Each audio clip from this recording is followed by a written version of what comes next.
Change oil tayo. Ayan. Ang binili ko muna ay Castrol. Naka-ready na tayo. Naka-double ano na tayo.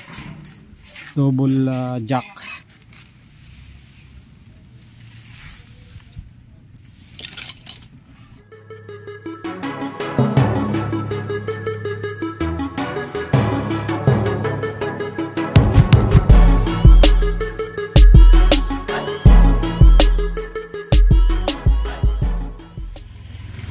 Yo, what's up mga kaduit? Welcome back dito sa ating YouTube channel. Kamusta po kayo? Isang mapagpalang araw po sa inyong lahat. At as you can see, andito tayo sa baba ngayon.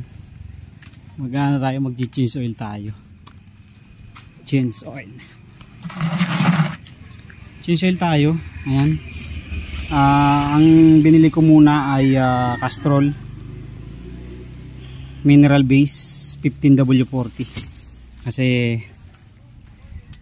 para sa akin ay mas maganda ang mga thick oil sa mga lumang engine. Ayan, yan din yung natandaan kong sinabi ng aking mekaniko before sa Charade. Kaya yan yung binili natin ngayon. So yung iba polysynthetic, pero sa akin sa lumang engine okay na yung ganyang mineral base. Yung mga polysynthetic talaga para sa mga modelo. Ayan. So kanya-kanya naman tayo ng gusto ng pananaw. Naka-ready na tayo. Naka-double ano na tayo. Double jack. Mayroon pa dun sa ilalim. Para sure ball, wala kasi tayong ano eh. Ayan. Wala kasi tayong gagamiting lifter, kaya diyan papasok naman tayo diyan. Sanay naman tayo diyan. Hey there. Subscribe to my channel and also press this bell icon.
Tapos ito yung ating mga langis. Ayan.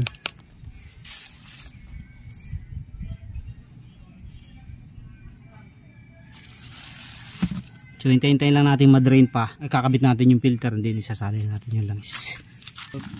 Dukutin natin dito mga kadoy sa ibabaw.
So yan, okay na mga kadit, higpitan na natin. Salina naman natin ang langis yan.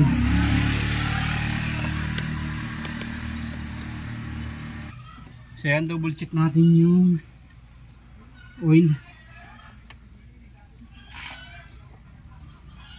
Ay, baba pala muna natin yung jack mga kadit para magpantay siya, mag level. Kasi mga kadit,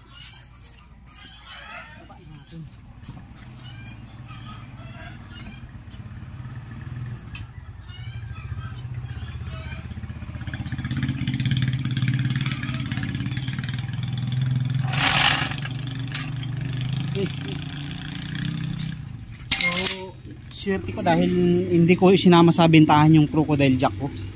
Hindi na tayo mahirapang mag jack ng manual. So yan yung mga tirang alaala ng unang sasakyan natin.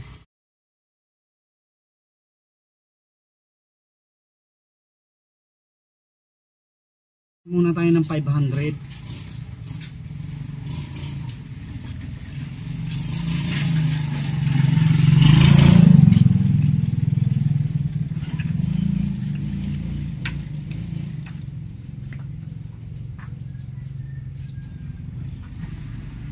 So yan, saktong 500 itira natin to, and then 3 liters magsalin ulit tayo.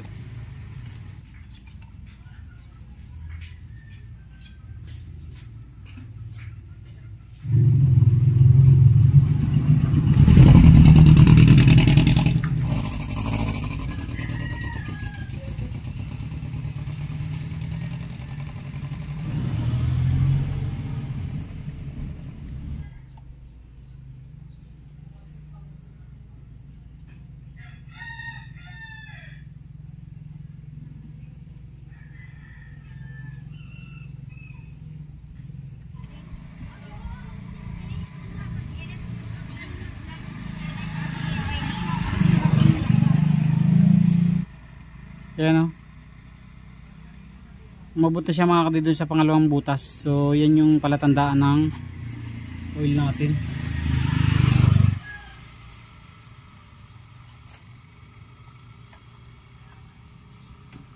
Okay na, tapos na tayo mag-change oil mga kadit. Yung ngayon i-check natin, paanda rin natin, para ma-check natin kung may leak.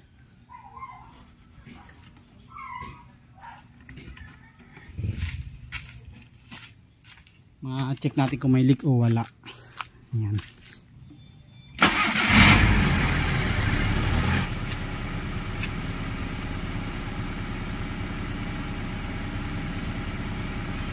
So far wala naman siyang tumagas mga kabit. So ma-check natin kasi diyan kung maluwag yung ating oil filter. Minsan kasi doon dumadaan yung tagas ng langis. Tapos yung ating drain plug, so wala namang pumatak, as you can see malinis. Ayan, walang pumatak na langis, kaya okay na yan. So first time natin makapag change oil dito sa ating Honda. At ito kasi nung binili natin noong December, sabi ni boss na may-ari ay change oil ko na dahil August pa raw niya na change oil yan. So change oil na rin natin yan. At ito yung langis nya, naitim na nga, naitim na, talagang kailangan na change oil yan. So thankful naman tayo dahil nagkaroon tayo ng time ngayon na makapag change oil tayo. Palit filter na rin. So yun lang mga kadoy, thank you very much, maraming salamat sa inyong patuloy suporta at panunod sa ating mga video. God bless po sa inyong lahat.